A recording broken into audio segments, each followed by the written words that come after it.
Today's lesson is Julius Caesar. March, April, May, those months of 44 BC had now sped by, filled with danger, change, uncertainty for everyone. Liberals and conservatives, Democrats and aristocrats, friends of Caesar and Caesar's enemies, had all been shaken by the upheaval. All had had their lives greatly changed by Caesar's sudden and violent death. In January, on the Lens, on the first day of the month, when the fatal year began, Antony had taken office as second highest in the Roman state, co-consul with Caesar. To him, Octavius was then merely a young nephew of Caesar's who had grown up and down in the country somewhere and was in school in Apollonia. In February, at the Lupercalia, Caesar had refused the crown. In March, Caesar had been stabbed to death in the Senate. In April, the young Octavius had returned to Italy. In May, while Antony was away recruiting soldiers, the boy had slipped cautiously into Rome as a private citizen. Claiming to seek only his rights, he had established himself as Caesar's adopted son. Then he had made a speech, promising the people to carry out the terms of Caesar's will, whereby each one of them had been left a sum of money, and all were to receive his villa and gardens across the Tiber, where Cleopatra had been living, as a public park. Now, as June began, the ambitious young man was settling himself up for a serious rival to Mark Antony. Young, inexperienced, he was bracing his skinny legs and aiming his slingshot at the political giant. It was the beginning of a contest for power that was to go on for the next 14 years, to the very end, exciting and uncertain. Octavian would finally emerge victorious and the empire be established. Then people would begin to tell the story of how on that very day that he first entered Rome, a radiant effulgence had been seen about the sun, predicting his radiant future. Octavian could see nothing very radiant as he left the house of Antony that May day after the stormy interview. But the month of June was well spent. First, he appealed to Caesar's old friends for help, telling them how Antony had mistreated him. Then he undertook to raise all the money that he could, gathering together his own resources and borrowing more. His stepfather, mother, and 2 cousins loaned him all they had. He put the money to use at once, and with it, in the next month, Quincilius, he achieved a minor victory and won loud cheers from the mob. A motley lot they were, those common people of Rome, more foreigners than natives, speaking a melody of tongues, Gauls, Spaniards, Germans, Africans, Syrians, Greeks, Jews. They had come from all parts of the Roman world, from the backwoods of Europe and the crowded old cities of the East. They had been drawn or bought to this commercial, thriving, and most Western metropolis. They were not most of them, citizens interested in good law, but a fickle, hungry lot, ready to cheer and cast whatever votes they had for anyone who would feed them well and pay for games to entertain them. In the month of Quincilius, it was up to Brutus and Cassius to furnish games in honor of Apollo. Having been judges, they dared not fail to do so, yet they dared not return to Rome. So they put up the cost, had someone else round up the gladiators and wild beasts, and the games went on. It was the 13th day of Quincilius, as the excited crowds went surging through the narrow, dirty streets that led to the circus.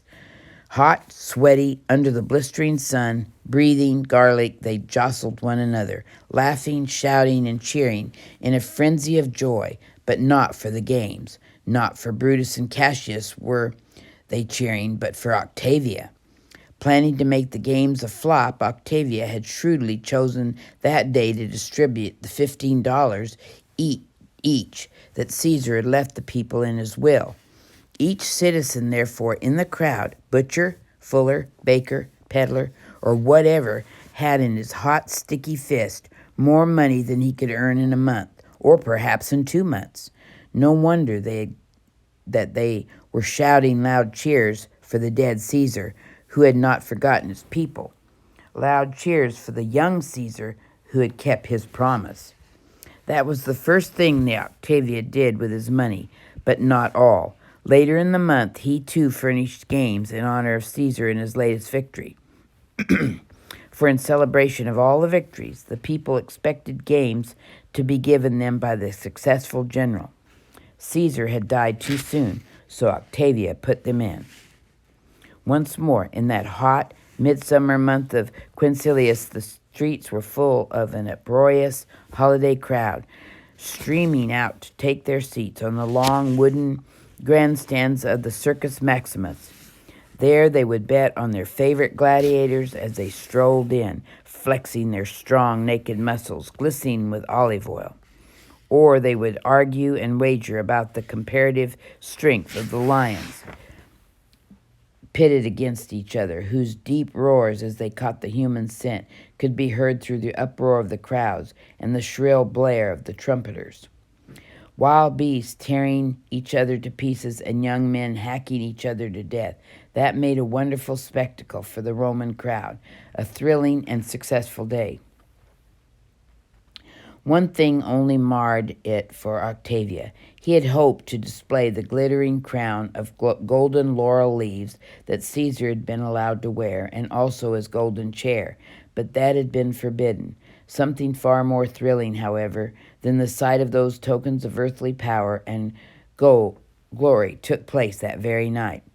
As it grew dark, a corner of unusual brilliance flashed its wide arc across the sky. Looking up, the people could see, as they were told, that it might be the soul of the great leader, Julius Caesar, whose genius had been so much greater than that of average men, as to seem to be that of a god on earth, had now gone to take his place among the stars of heaven, the everlasting gods. On the strength of this heavenly sign, Octavia had a new statue of the god Julius, Divius Julius, made with a gold star on his forehead and placed in the temple of his ancestor Venus. Also influenced possibly by the omen from on high, the Senate issued a decree that the month in which the great event had taken place should no longer be known as the 5th month, Quincilius. Henceforth it would bear Caesar's clan's name, Julius, or July. All of our months still carry old Roman names. Our entire calendar, not just the 1 month of July, is a memorial to Julius Caesar. Though it was made more accurate by Pope Gregory in 1582, the calendar we use today is still practically the same one that was made for the Romans by Julius Caesar, the end before he died. For nearly 20 years, Caesar had been Pontifex Maximus, the chief Roman priest in charge of announcing each month and its events. But the Roman calendar was such a mess that half the time he hardly knew himself what month began or what it was. The idea of making a new calendar had occurred to him in Egypt during the winter spent with Cleopatra. Caesar had seen the Egyptians using a far better calendar. It had been in use more than 4,000 years, having been made by one of the most ancient pharaohs whose pyramids he had visited with Cleopatra on their journey up the Nile. On his return home, Caesar had sent for an Egyptian astronomer by the name of Sosigenes to come to Rome and work out a calendar for him, one that would keep the names of all the Roman months, but leave out their connection with the moon. It was figuring by the moon, Caesar saw plainly, that caused the Romans all their trouble. The Egyptian calendar paid no attention to the moon. Each year had 12 equal months of 30 days, with 5 extra feast days added at the end, which made 365. The Romans used a moon or lunar calendar, which had been handed down to them by the Greeks from the ancient Babylonians. It also had 12 months, but each one was truly one as well as 1/12 of the year. That is, each new moon started a new month.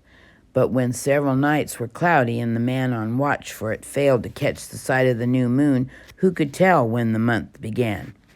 Also, 12 of those moon months made only 354 instead of 365 days, so the year was always too short.